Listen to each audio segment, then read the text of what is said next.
वो साड़ी हम ना पहिराब राजा रेलिया के डरे वाली साड़ी हम ना पहिराब राजा रेलिया के डरे वाली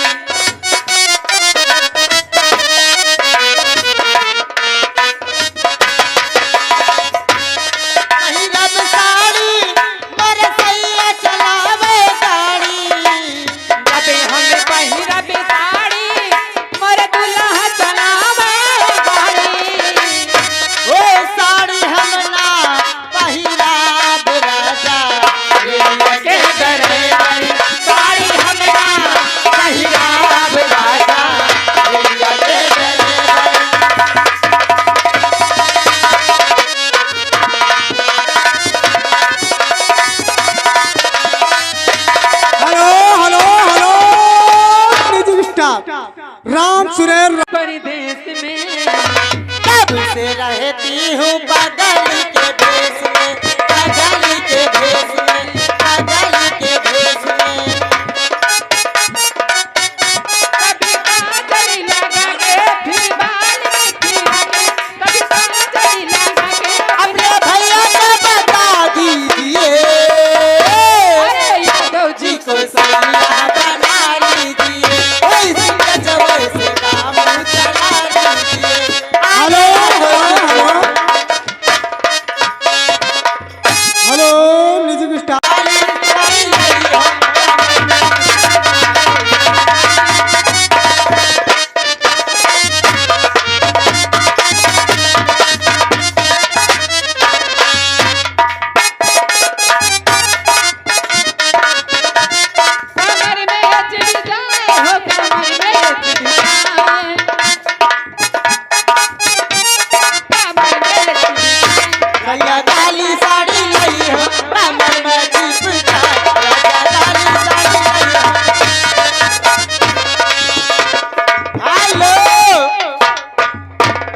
करण ड्राइवर कलाकार की तरफ से उन्होंने 10 रुपया दिया, बहुत बहुत धन्यवाद।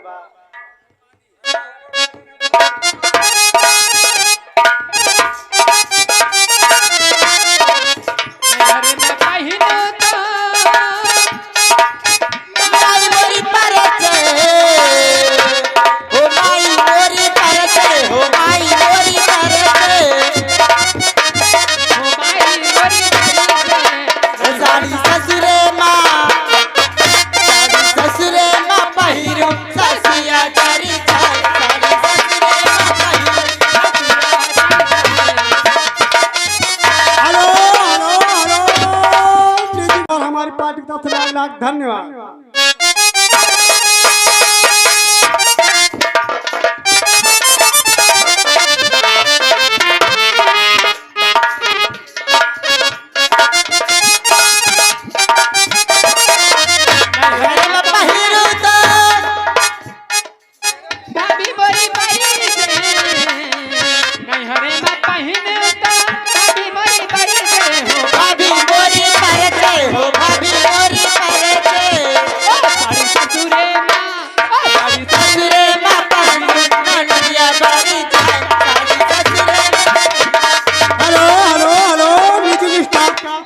गुड्डू कश्यप ग्राउंड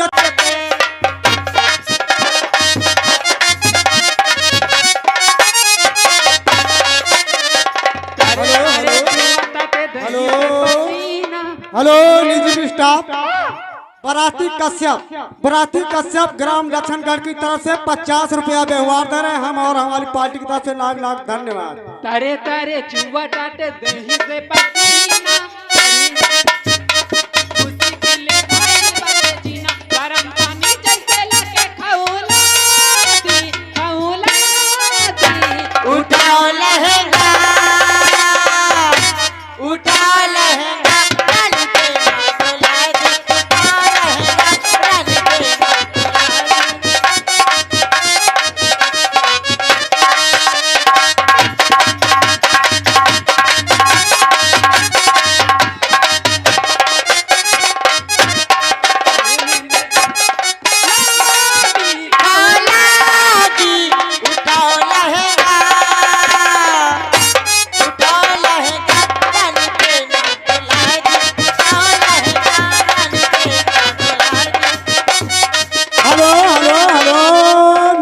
चुपचाप